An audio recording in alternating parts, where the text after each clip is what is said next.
कल जो पैराग्राफ हुआ था अंत में, उसको पढ़ के आगे बढ़ते हैं। इसमें कहा राजमा ने कि संसार के प्रति नकारात्मक दृष्टिकोण अथवा पूर्णतया संसारोन्मुख दृष्टिकोण दोनों ही बाधक मानसिक विकास में। जड़ वस्तु का आकर्षण, अनुराग चेतन स्वरूप को विस्मृत करता। और यही भाव लिया गया था कि ज्यादातर देखा गया है जो लोग अपने आप को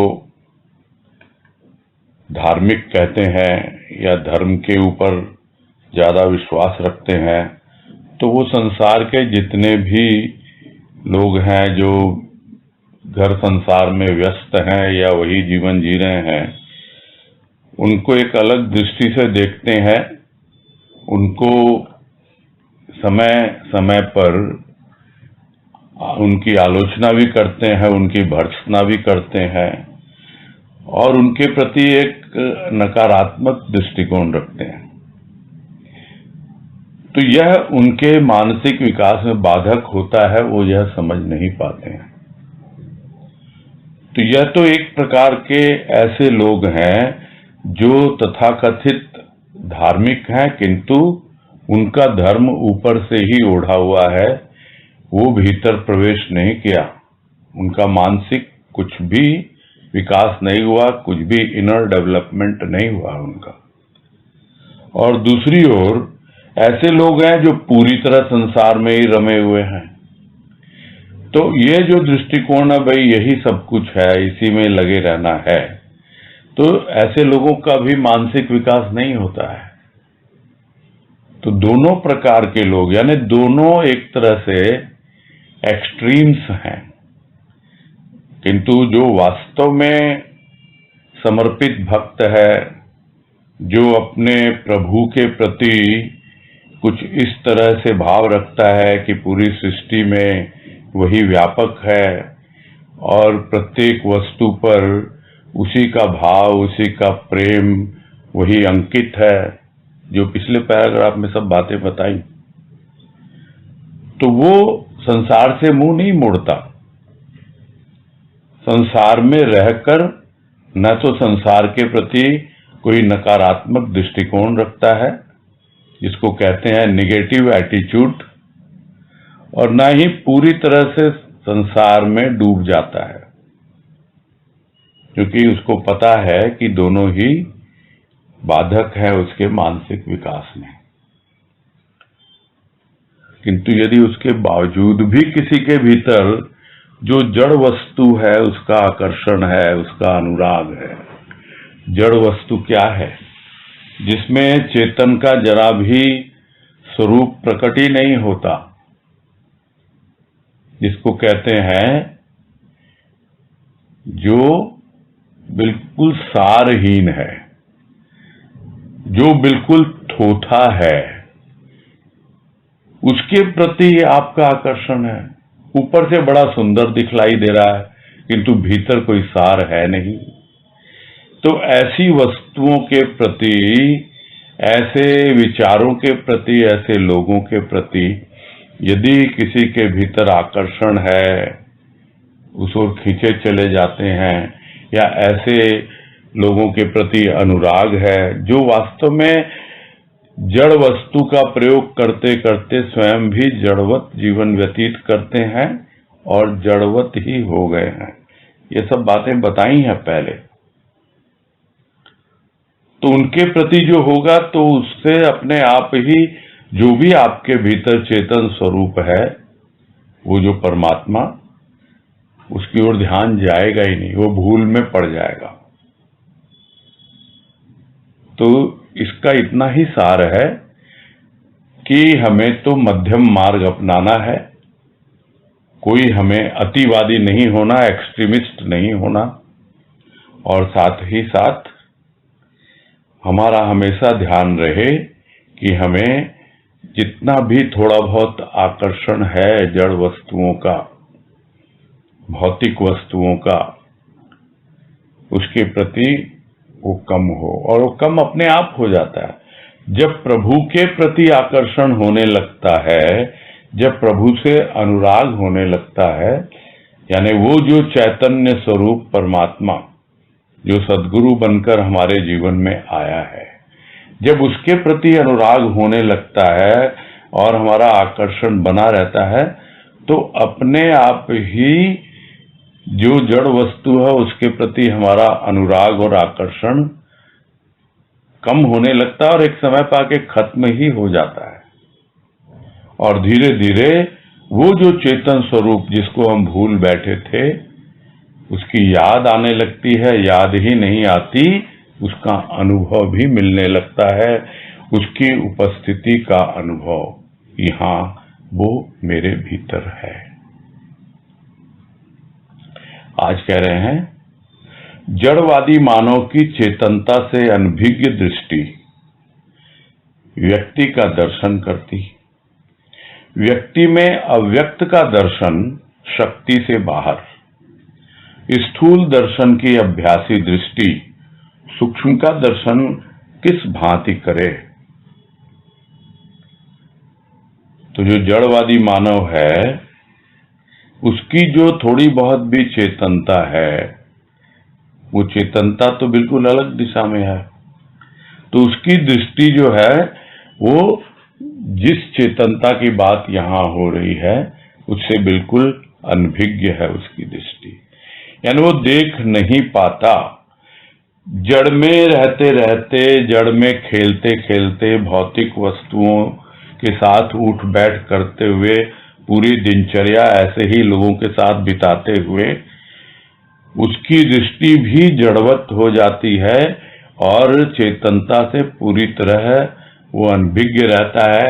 यानी कोई उसका परिचय होता ही नहीं, उसके बारे में उसे कुछ पता ही नहीं होता।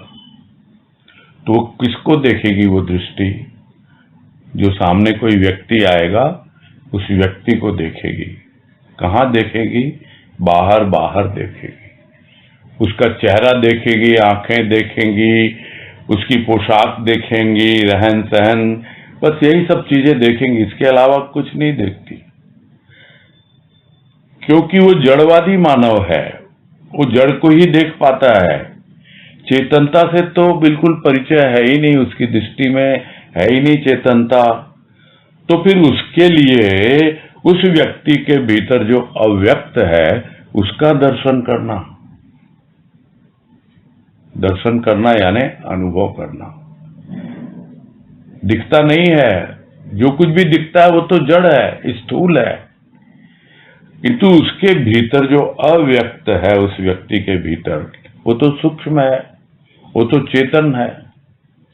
उसका दर्शन करना वैसे व्यक्ति की शक्ति से बाहर है।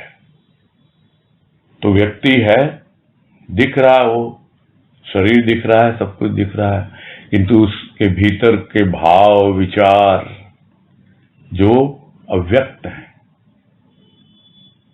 और अव्यक्त होकर के भी क्या हम समझ पाते हैं?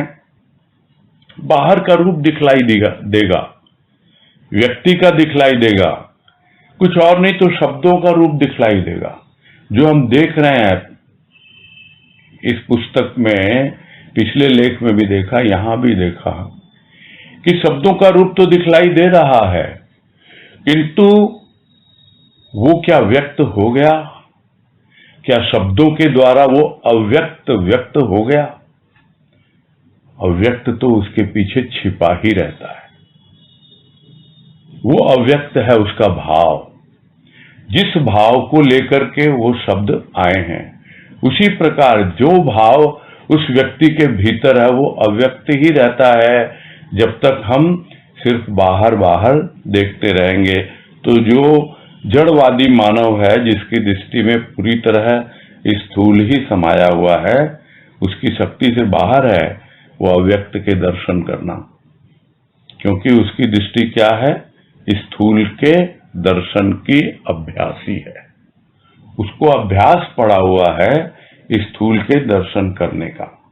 तो फिर सूक्ष्म का दर्शन किस भांति करे? तो सूक्ष्म का दर्शन वही तो है। सूक्ष्म है क्या? जो बातें हुई, जो दृष्टिगोचर नहीं है, जिसे अनुभव किया जा सकता है। तो अनुभव किया जा सकता है, यह अनुभव ही तो उसका दर्शन है। जब तक इस बात पर ध्यान नहीं देगा तो वो सूक्ष्म का दर्शन तो सूक्ष्म की दृष्टि से ही होता है। जब तक भाव की दृष्टि नहीं आती तब तक भाव की अनुभूति नहीं होती। शब्द भी हैं, सब कुछ है, किंतु यदि हमारी दृष्टि में भाव नहीं तो हमें उन शब्दों के भीतर छिपे हुए भाव का अनुभव नहीं हो पाता है। तो ये प्रैक्टिकली हम देखते हैं। व्यक्ति को लेकर के फिर भी हम सोच सकते हैं कि वो कुछ बोलेगा तभी तो हमको पता लगेगा कि उसके भीतर क्या भाव है। किंतु जिसकी दृष्टि में भाव होता है वो देखकर ही पहचान लेता है उसके भीतर के भाव। यही तो विशेषता होती है संतों की। किंतु जो जड़वादी मानव है वो कैसे समझ पाएगा कि उस संत के भीतर क्या है? वो तो उस व्यक्ति को देख रहा है, उसके भीतर जो अव्यक्त है, जो कुछ भी उसके भीतर है, सूक्ष्म है, तो कैसे उसका दर्शन कर पाए वो? आगे है चेतना सूक्ष्माति सूक्ष्म, स्थूल दृष्टि की परिधि से बाहर आंतरिक दृष्टि द्वारा चेतना का दर्शन संभव। और उसी बात को और स्पष्ट कर रहे हैं कि जबकि चेतना जो है वो तो सूक्ष्माति सूक्ष्म है, यानी जो सूक्ष्म है उससे भी सूक्ष्म। तो ये तीन अवस्थाएं होती हैं जो गुरुदेव ने भी हमें समझाई जब वो लेख चल रहा था चिंतन मनन ध्वनि आनंद ध्वनि पुस्तक से, कि प्रारंभ तो स्थूल से ही होता है जिसको उन्होंने नाम दिया तुमुल ध्वनि। फिर दूसरी अवस्था होती है जब हम उस पर मनन करते हैं तो सूक्ष्म का रूप बनता है उसका, और फिर जब चिंतन करते हैं तो वो सूक्ष्म से सूक्ष्मतर होती है, और धीरे धीरे जब वो और आगे बढ़ती है हमारे प्राणों तक जाती है तब वो सूक्ष्माति सूक्ष्म रूप ग्रहण करती है। तो जो चेतना है जिसको हम अक्सर कहते हैं कि इसके प्राण पखेरु उड़ गए, यानी उसमें चेतना नहीं है, तो यह तो एक स्थूल रूप है उसको समझने का। जो सूक्ष्म प्राण है वो जो चेतना है वो तो पूरी तरह से सूक्ष्माति सूक्ष्म, यानी सूक्ष्म से भी ज्यादा सूक्ष्म है, और वह स्थूल दृष्टि की परिधि से बाहर है। और आंतरिक दृष्टि की भी एक सीमा है, यदि वो सूक्ष्म तक ही सीमित है तो उसमें चेतना का अनुभव करेगी वो दृष्टि, किंतु अल्पांश, छोटा सा अंश, उसका एक आभास मात्र मिलेगा। दर्शन संभव होता है किंतु सूक्ष्म से शुरू करके सूक्ष्माति सूक्ष्म तक जब तक नहीं पहुंचता तब तक चेतना के शुद्ध रूप को समझ नहीं पाता प्राणी। आगे है तर्क द्वारा श्वासों को मिथ्या नहीं माना जा सकता। प्रेम पगी श्वासों का रस का तर्क द्वारा सिद्ध करना निरर्थकता को प्रश्रय देना। श्वास निरर्थक, श्वास सार्थक। प्रदर्शन निमित्त आह, संवेदना से अनुप्राणित आह में संवेदनशील प्राणी ही भेद कर पाता। और यहां यही समझा रहे हैं कि जो श्वास आ रही है जा रही है, कोई बोले भाई तुमको आ रही है श्वास, तुम्हारे प्राण जो है टिके हुए श्वासों पर, अरे जिसके टिके हुए उसको पता है ना कि श्वास आ रही है जा रही है, और जो उसके स्थूल प्राण है वो उसी श्वासों के आधार पर टिके हुए हैं। अब कोई तर्क दे कि भाई नहीं नहीं ये तो ऐसे ही आ रही है, झूठ मूठ की है, तो तुमको तो कुछ समझ में ही नहीं आ रहा है, और तर्क वितर्क करके क्या उसको झूठ कर सकता है? जो श्वास ले रहा है उसको तो पता है मैं श्वास ले रहा हूं। जो श्वास ले रहा है और उन श्वासों में उसे वो प्रेम की भाव की अनुभूति हो रही है, उसका रस उसे मिल रहा है। और कोई बोले तुम मुझे भी करके दिखाओ, तब तो मैं जानूं, और तर्क वितर्क करने लगे उस बात के लिए, और फिर आप भी तर्क के द्वारा सिद्ध करने में लग जाओ, तो यह तो बिल्कुल निरर्थक प्रयास होगा। इस तरह तर्क वितर्क में उलझना बिल्कुल निरर्थक है, बेकार है, कोई अर्थ नहीं रखता। जिसको अनुभव है, वो कह सकता है कि मुझे अनुभव हो रहा है, ये मेरी श्वासों में आ रही है, जा रही है श्वासें, और वो प्रेम से पगी हुई हैं, उनमें रस की अनुभूति मुझे हो रही है, प्रेम है, भाव है, सब कुछ है। तभी तो पता लगता है ये श्वासें बनी तेरे भावों का झूला, सिवा प्रेम के मैं सभी कुछ हूं भूला। यही तो अवस्था होने लगती है भक्त की, जो भजन की पंक्तियां याद आ रही हैं।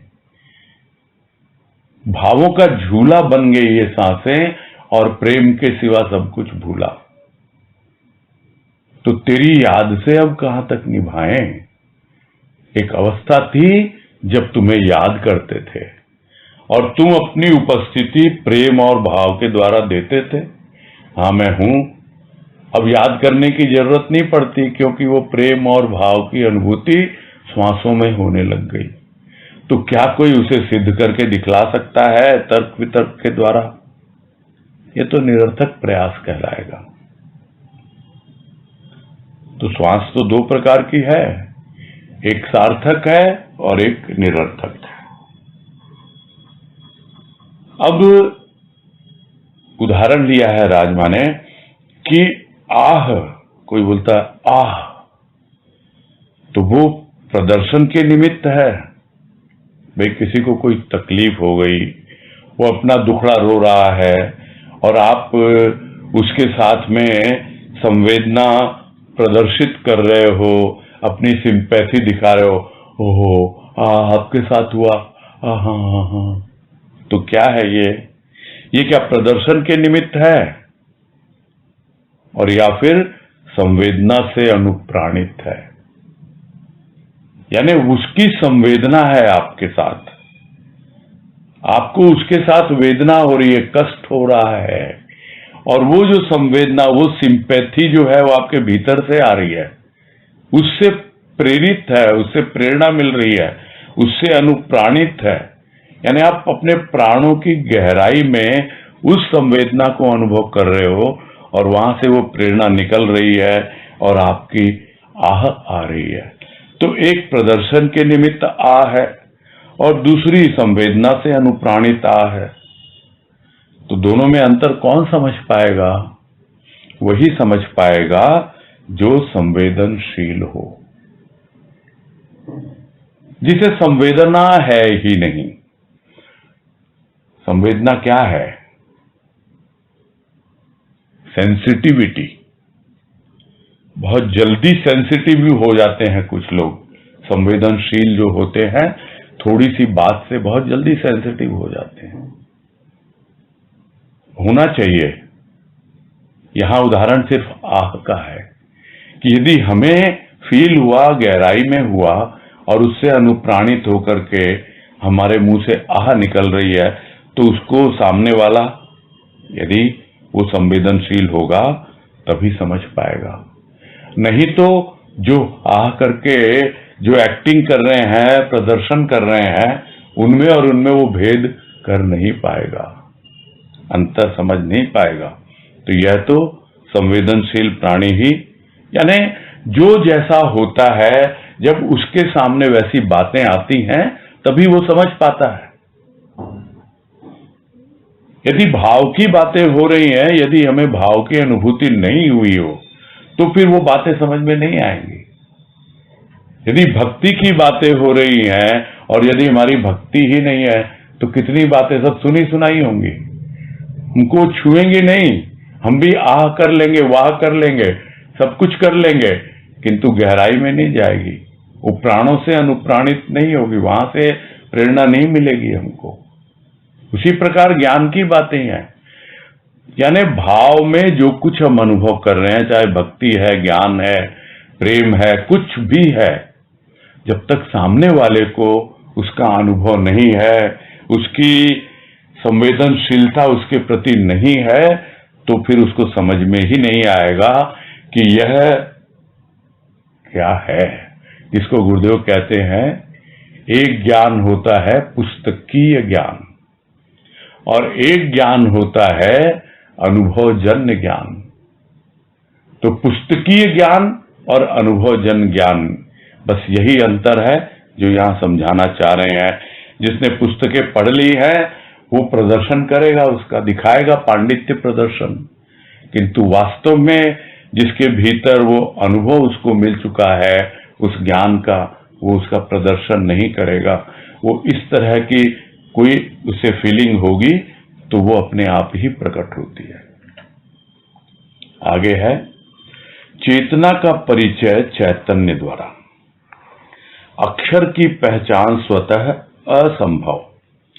अक्षर की सूक्ष्म ध्वनि अक्षर से जो परिचित है उसी के द्वारा श्रवण करते करते बस जाती मन में, प्रकट होती वाणी में, दृष्टिगत होती दृष्टि द्वारा।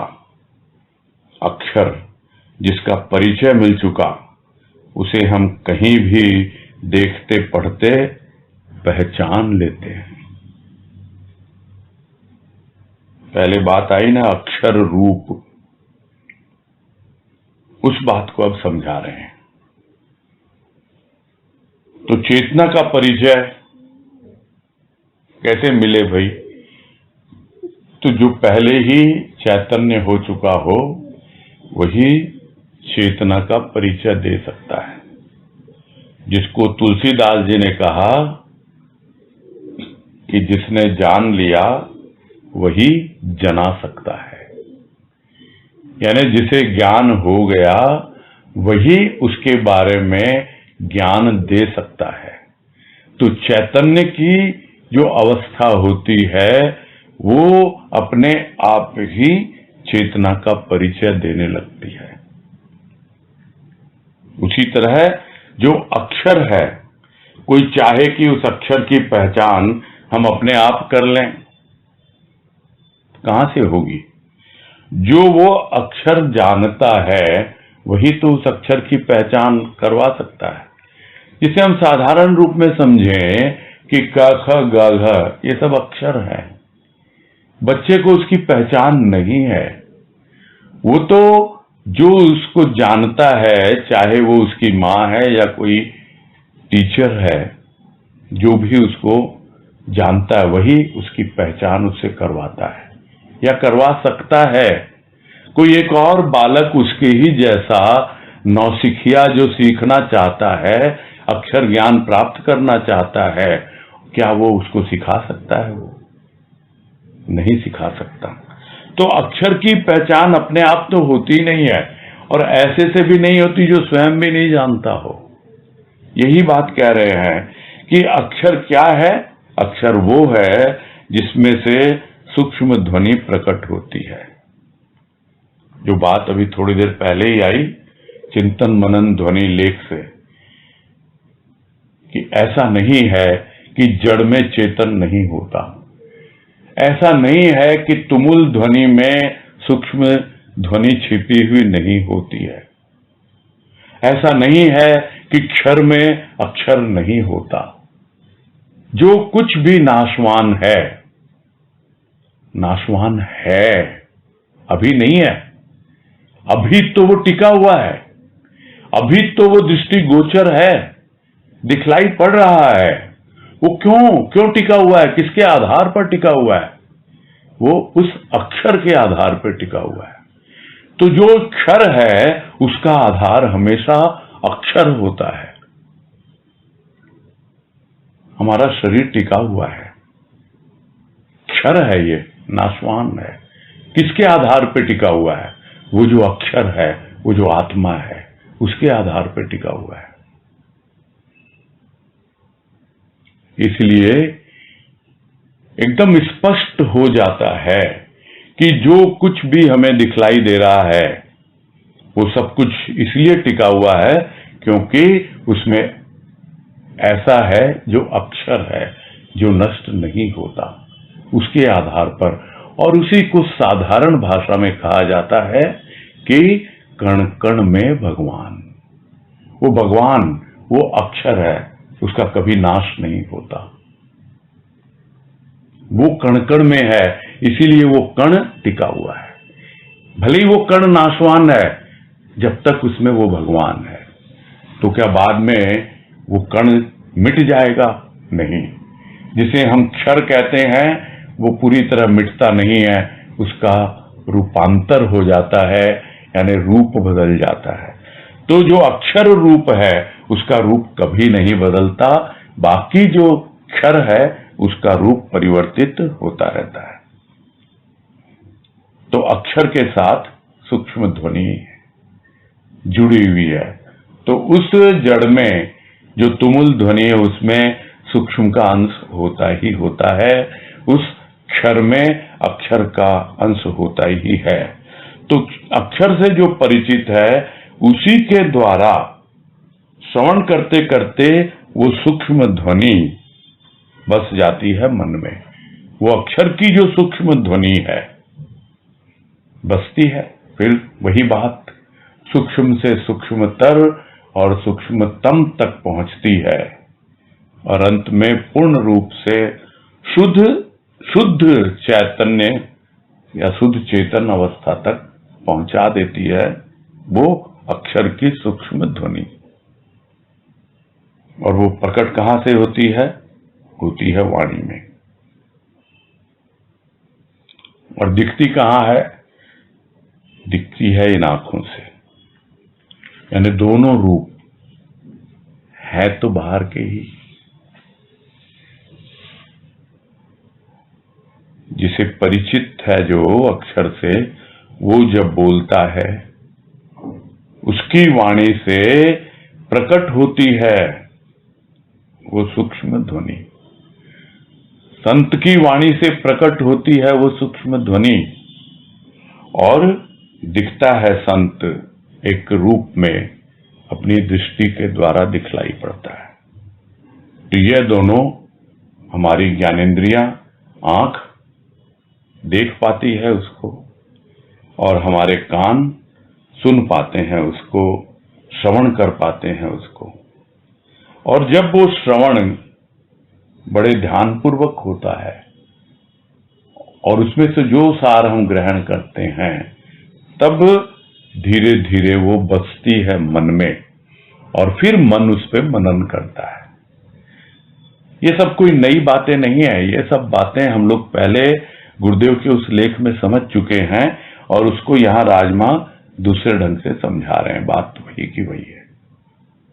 तो अक्षर क्या है? जिसका परिचय मिल चुका हो पहले। तो जैसे वर्णमाला के अक्षर हैं, उसका यदि हमें परिचय मिल चुका है तो हम कहीं भी देखें, पढ़ें, हम तो पहचान ही लेंगे ना कि ये क है, ये ख है, ये ऐसा है।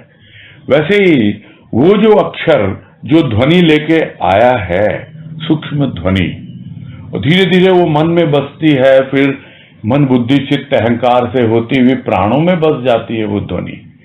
तब हमको समझ में आएगा कि हाँ भाई, कहीं पर भी हो हम, अपने आप वो हमें अनुभव मिलने लगते हैं, हमें उसकी पहचान होने लगती है। आगे है अक्षर का ज्ञान अक्षर के ज्ञाता द्वारा।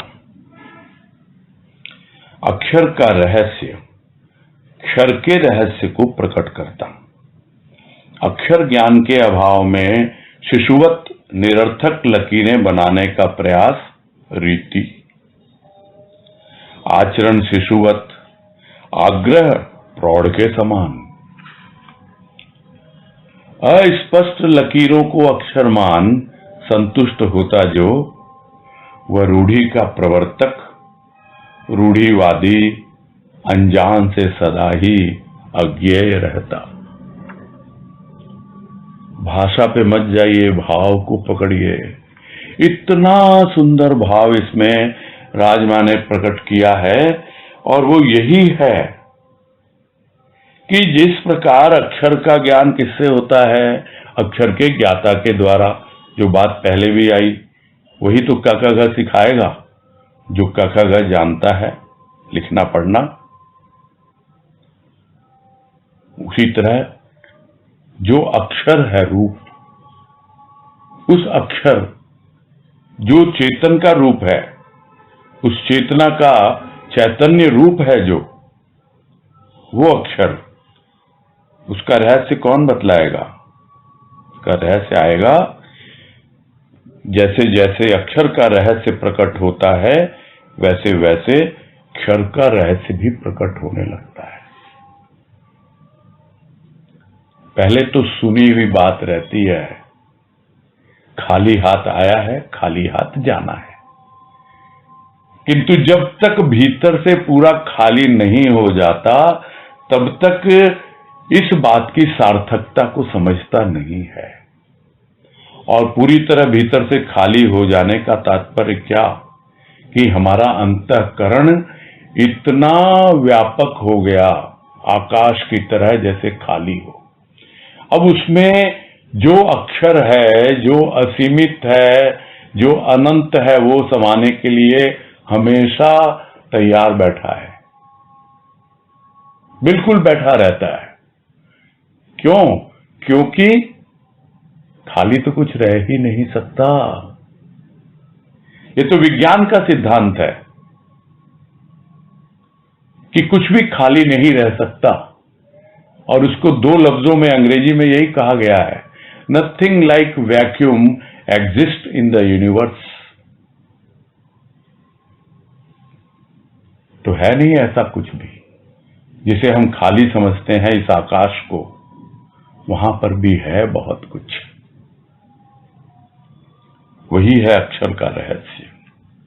तो वो जो अक्षर का रहस्य जब समझ में आने लगता है, तो फिर क्षर के रहस्य को भी हम समझने लगते हैं कि क्या नाशवान है, क्या नष्ट होता है। नष्ट क्या होता है? कुछ भी नष्ट नहीं होता। यही रहस्य है जो अभी थोड़ी देर पहले बात हुई। रहस्य यही है कि उसका रूपांतर होता है, रूप बदल जाता है। अब एक है अक्षर ज्ञान। तो उस अक्षर ज्ञान को जब तक कोई जो जानने वाला वो बता न दे, तब तक क्या होगा? उस अक्षर ज्ञान के अभाव में बच्चे को हम देखते हैं, पकड़ा देते हैं स्लेट और चौक, हाँ भाई लिखो इससे। तो क्या करता है वो निरर्थक लकीरें खींचता रहता है, आड़ी टेढ़ी इधर उधर। तो अक्षर का ज्ञान प्राप्त करने चले हैं हम, और यदि कोई हमें सिखाने वाला नहीं, बतलाने वाला नहीं, जो अक्षर का ज्ञाता हो, तो फिर यह तो शिशुवत निरर्थक लकीरें खींच रहे हैं हम, आड़ी टेढ़ी लकीरें खींच रहे हैं, कुछ ज्ञान नहीं मिलता उससे। और हमारा आचरण क्या होता है फिर? बच्चों के जैसा ही होता है, जैसे बच्चे आड़ी टेढ़ी लकीरें खींचते रहते हैं, वही है हमारा आचरण।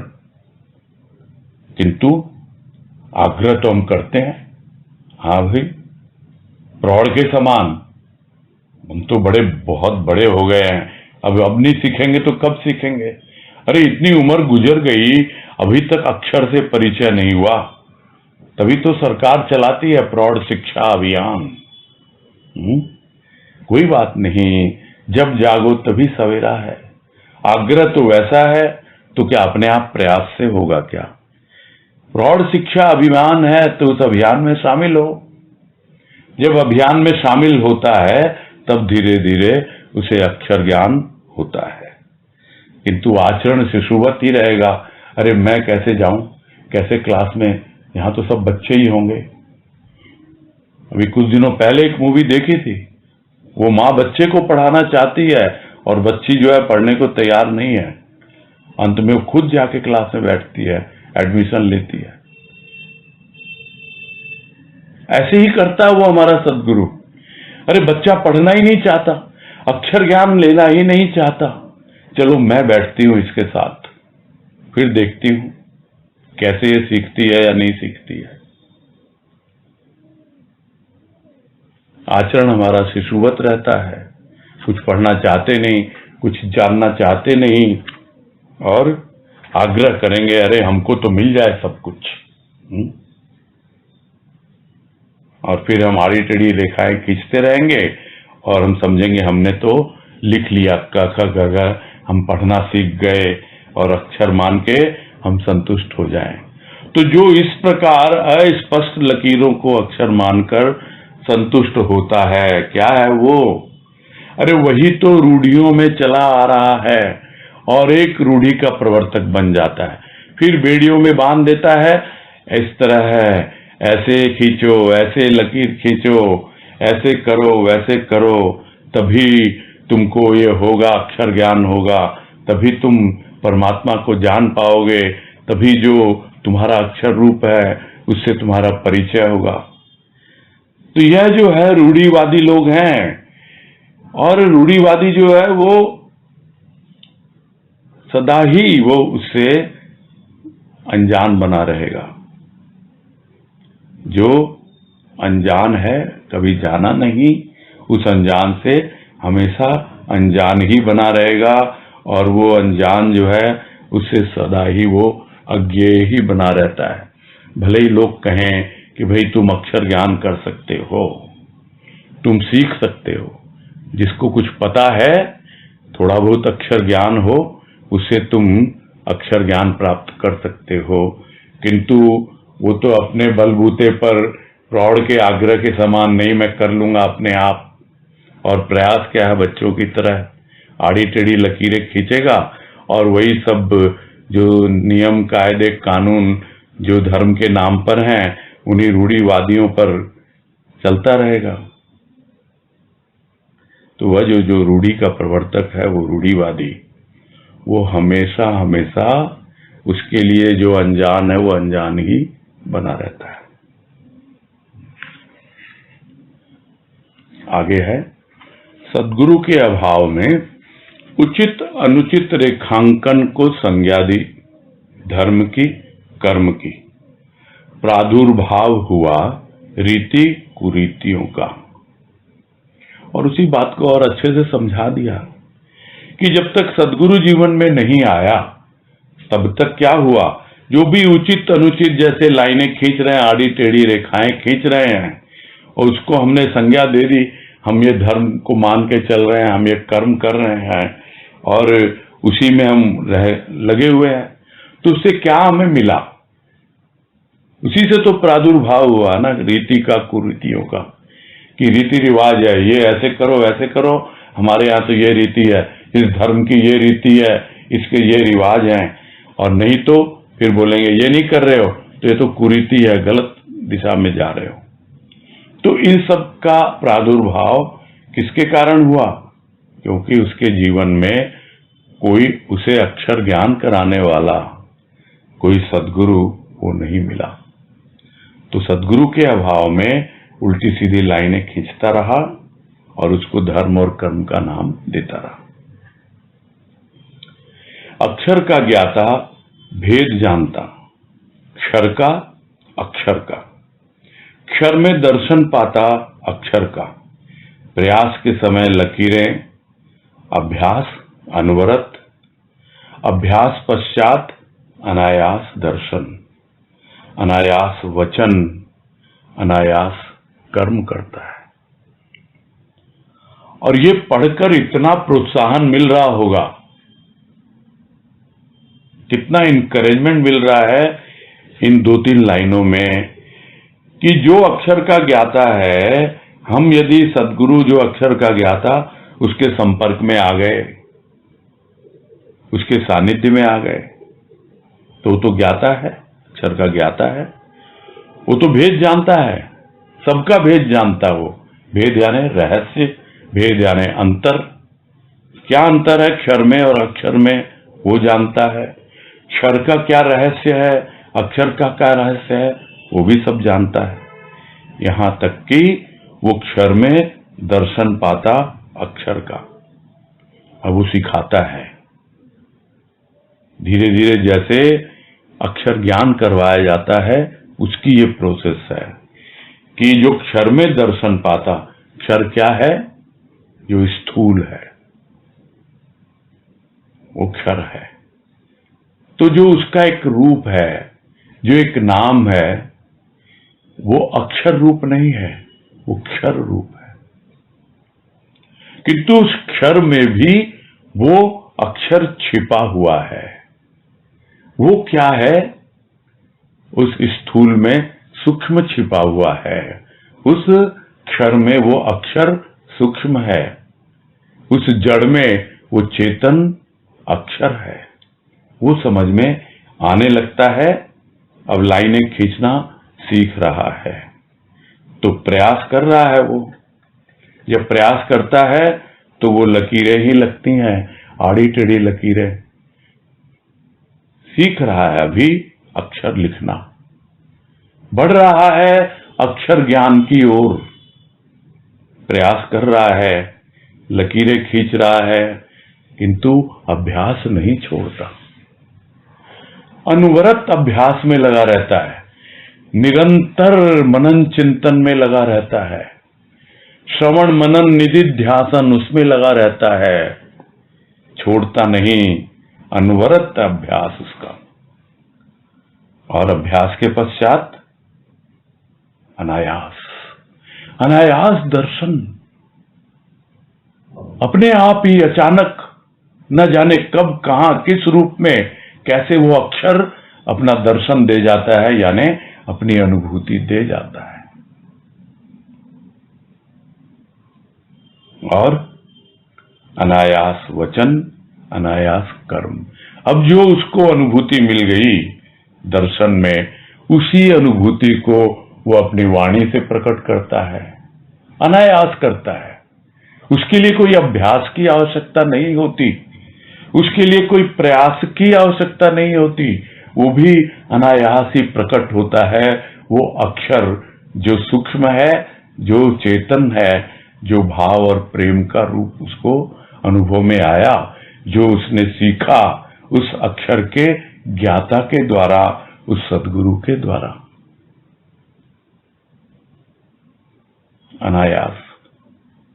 तो क्या है इसमें असली बात समझने की? 3 अवस्थाएं हैं। पहली है प्रयास, फिर है अभ्यास, और अभ्यास के पश्चात अनायास।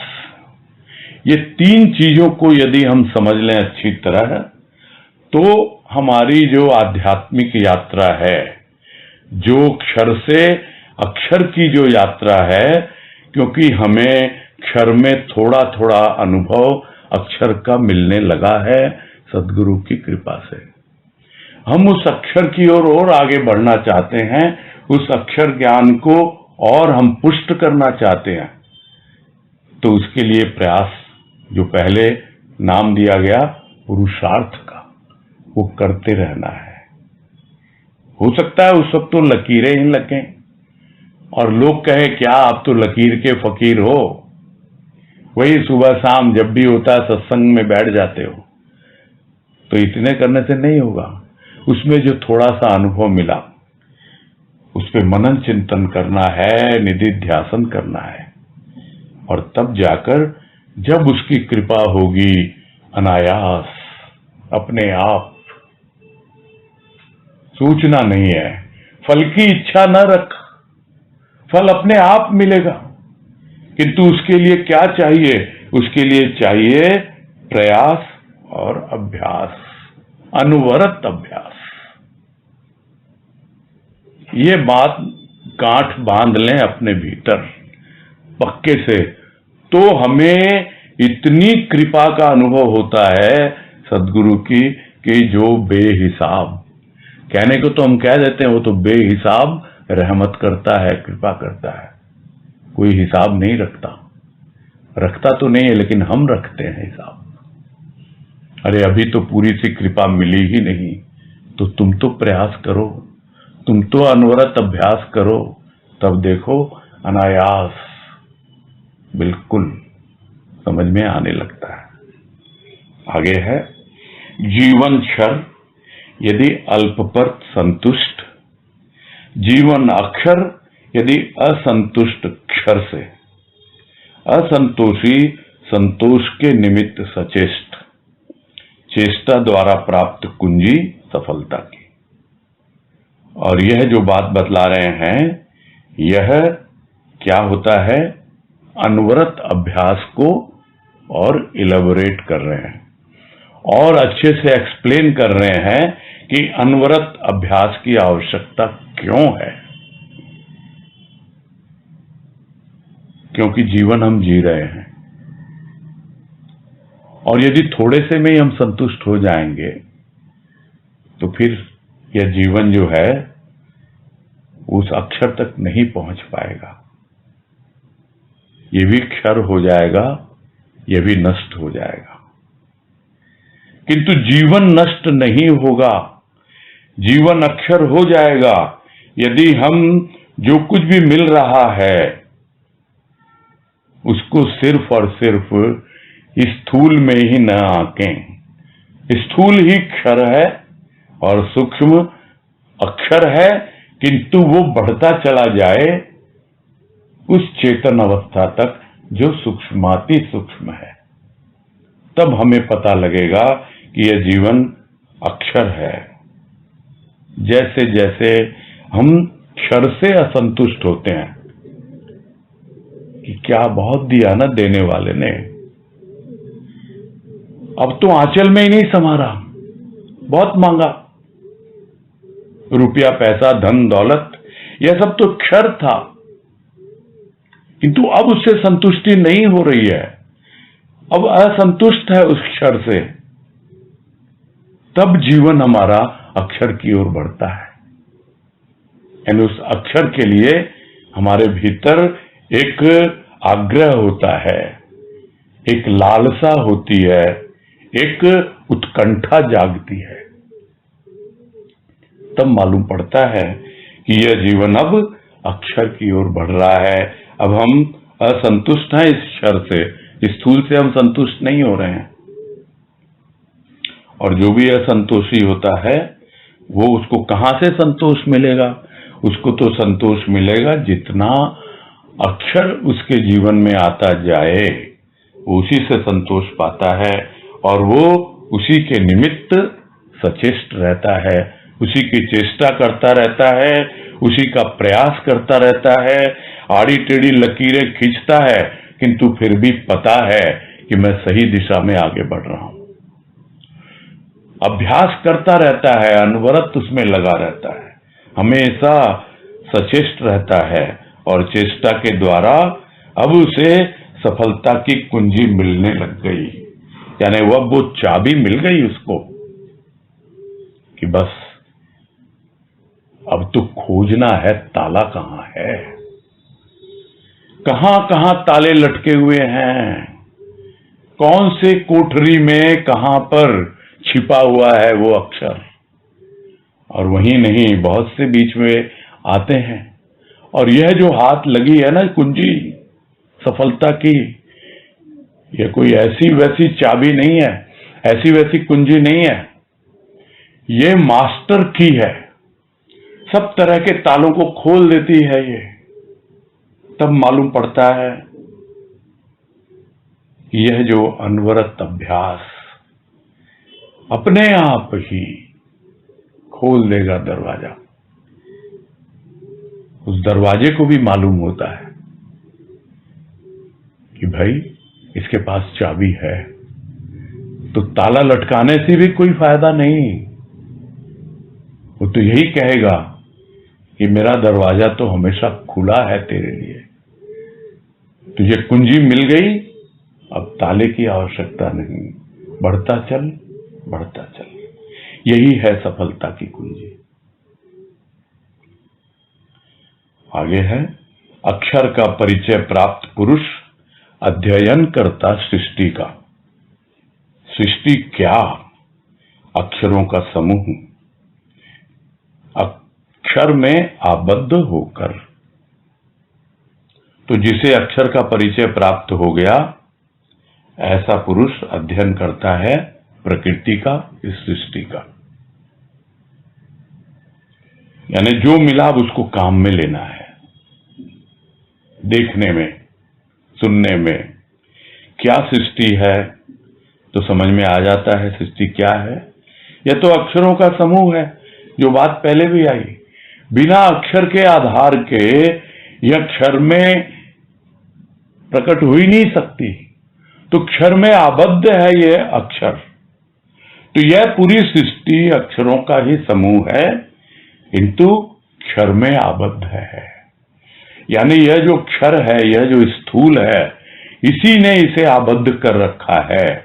इस आत्मा को इस स्थूल शरीर ने ही आबद्ध कर रखा है, और कुछ हद तक यह सूक्ष्म प्रकृति ने, सूक्ष्म ने आबद्ध कर रखा है। अन्यथा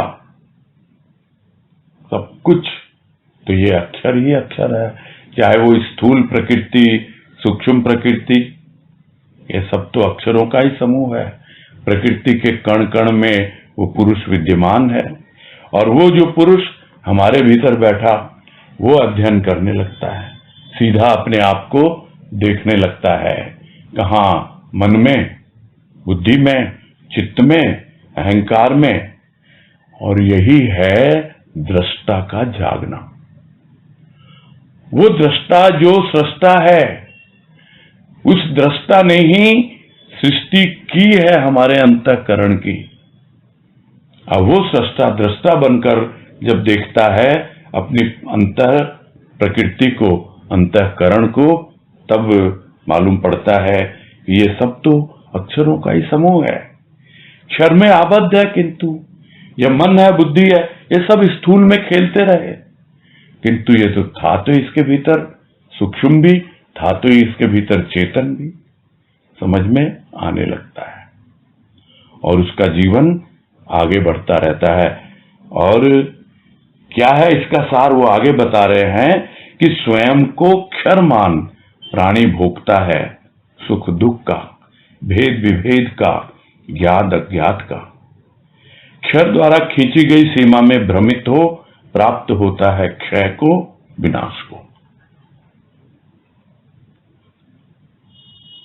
ये तो एक अवस्था बनी जब अक्षर का परिचय उसे प्राप्त हो गया, किंतु जिसे अक्षर का परिचय प्राप्त नहीं हुआ, वैसा प्राणी वो तो अपने आप को क्षर मान लेता है, और अपने आप को ही भोक्ता मान लेता है कि मैं ही सुख दुख भोग रहा हूं, मैं ही भेद विभेद की दृष्टि रखता हूं, मेरी दृष्टि में ही भेद है, अनेक अलग अलग समझता हूं मैं सबको, और फिर मैं सबका एक एक बाल की खाल निकालने में लगने जाता हूं, विभेद करने लगता हूं।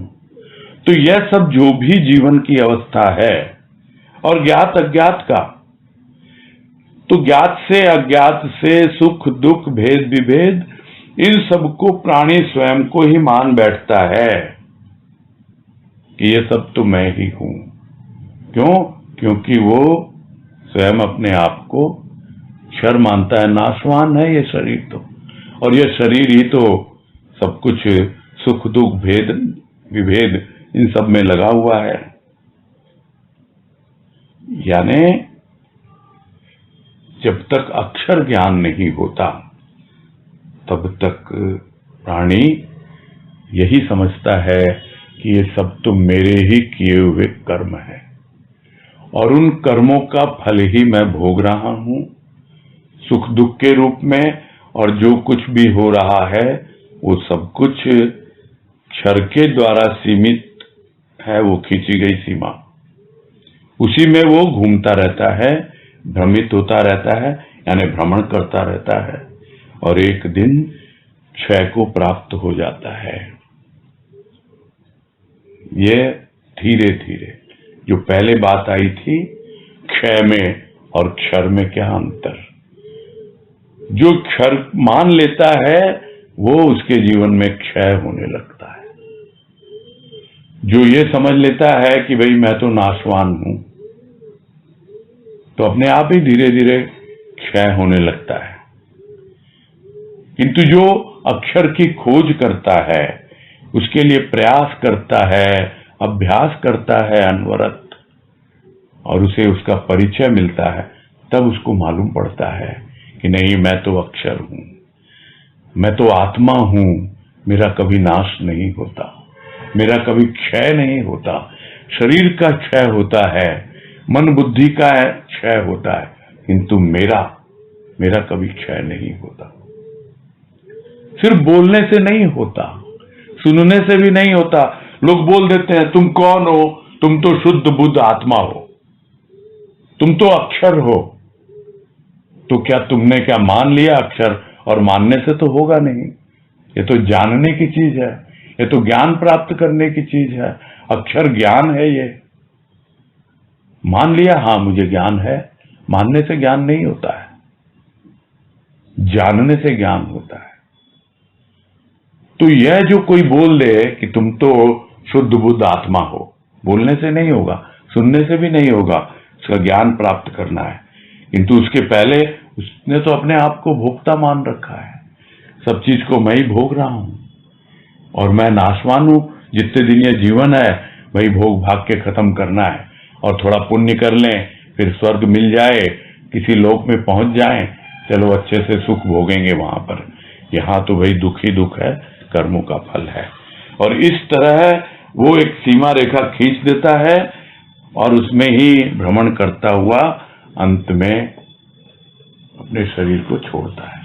यही एक साधारण प्राणी की अवस्था बनी रहती है। बस यही पूरा करते हैं।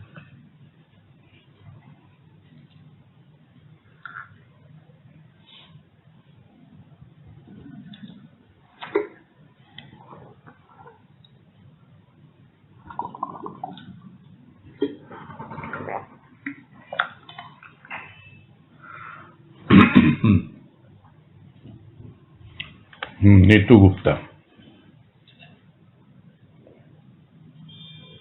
हरिओम भैया। हाँ हरिओम, बोलिए। हाँ, जैसे अभी बताया कि अक्षर अगर अपन को जानना है, अक्षर का मतलब अपने जीवन में धारण करना है, तो अक्षर का साथ पकड़ना पड़ेगा।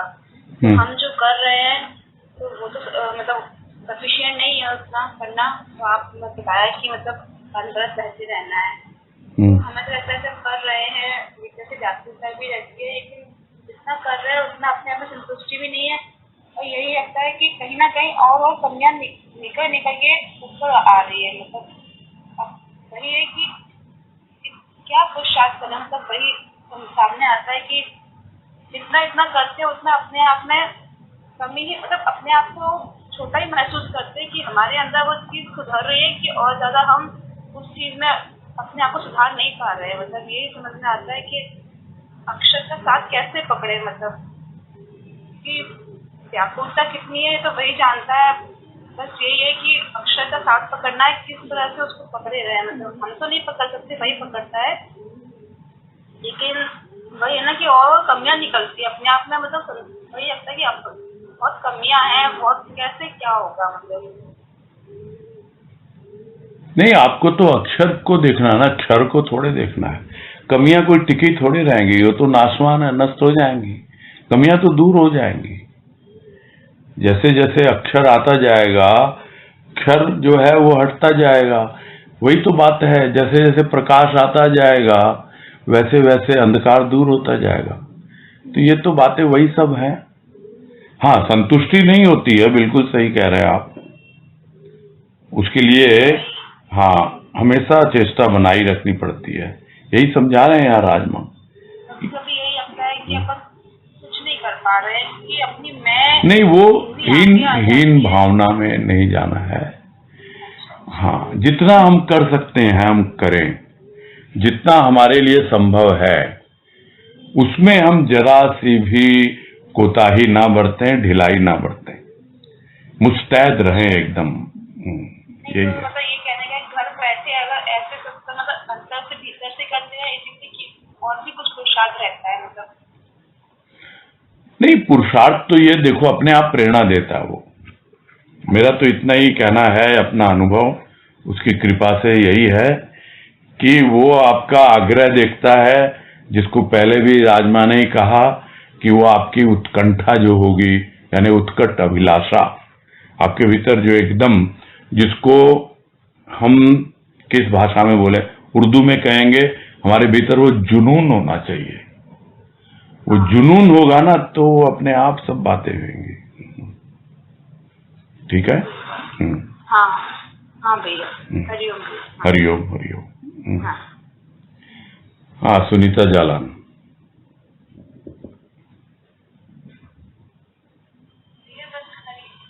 हरिओम भैया।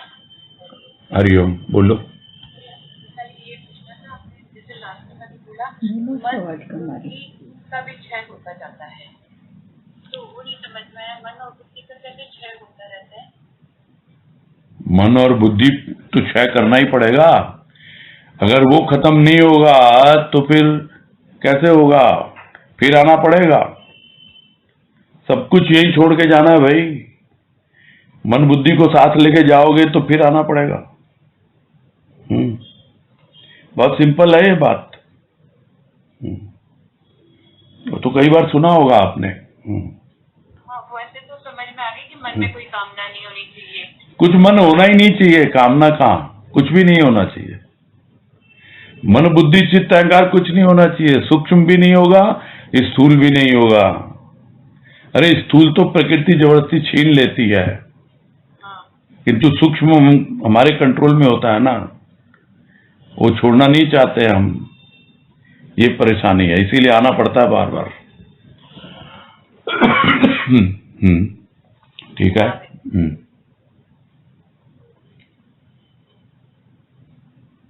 हाँ भाई, जल्दी से कर लें अब। सरिता टिबड़ेवाल, हाँ बोलिए।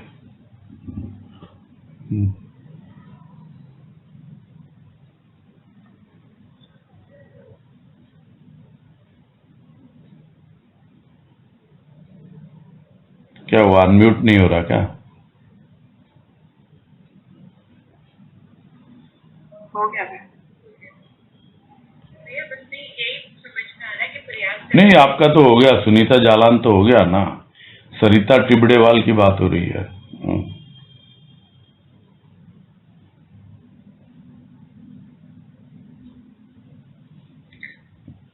हरिओम, प्रणाम भैया। हाँ हरिओम, बोलिए। भैया आज जैसे शुरू में बात आई थी कि हम जड़त्व वस्तु का उपयोग करते रहते हैं, तो भैया हम कैसे जाने कि जड़त्व वस्तुओं का उपयोग कर रहे हैं, ये समझना था भैया थोड़ा। भाई स्थूल है, जड़वादी मानव जो आप बोल रहे हो ना, पहला पैराग्राफ जो आज हुआ था, तो वो जड़वादी है मानव। वो हमेशा जड़ में ही खेल रहा है, स्थूल में ही रमा रहता है, स्थूल का ही सारा जीवन व्यतीत कर रहा है। ये तो कोई नई बात तो है नहीं। तो इसमें ऐसा कुछ भी नहीं है। स्थूल में रहेगा तो स्थूल के बारे में सोचेगा ना, कैसे पता लगे क्या मतलब है? खुद देखो, आप खुद देखो। मैं तो हमेशा बोलता ही रहता हूँ, आप लोगों ने सुना ही है। और हम चेतन में भी है, लेकिन चेतनता अगर जीवन जी रहे हैं, सूक्ष्म जीवन जी रहे हैं और हमको समझ में भी आ रहा है, लेकिन फिर भी वो जड़ तत्व वस्तु आए तो फिर उसको कैसे मतलब हम किनारे या साइड पे रोकिए? नहीं, आपको तो देखो, उसके पहले भी बताया ना राजमा ने कि एक होता है कि आप उसके प्रति नकारात्मक दृष्टिकोण रख रहे हो, वो भी नहीं चलेगा, वो नहीं चलेगा। और पूरी तरह से आप उसी में रमे हुए हो, वो भी नहीं चलेगा। दोनों ही बाधक होते हैं मानसिक विकास में। आपके भीतर यदि थोड़ा बहुत भी आकर्षण है उस जड़ वस्तु के लिए, थोड़ा बहुत भी अनुराग है उसके लिए, वो तो छोड़ना पड़ेगा। प्रभु से प्रेम करो, अपने आप सब चीजें छूट जाती हैं। यही तरीका है इसका।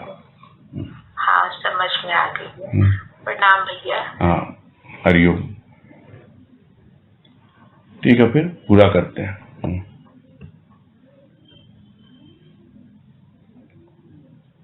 ठीक है भैया जी, हरिओम में आ जाए। हाँ, हरिओम हरिओम, सबको हरिओम, सबको हरिओम।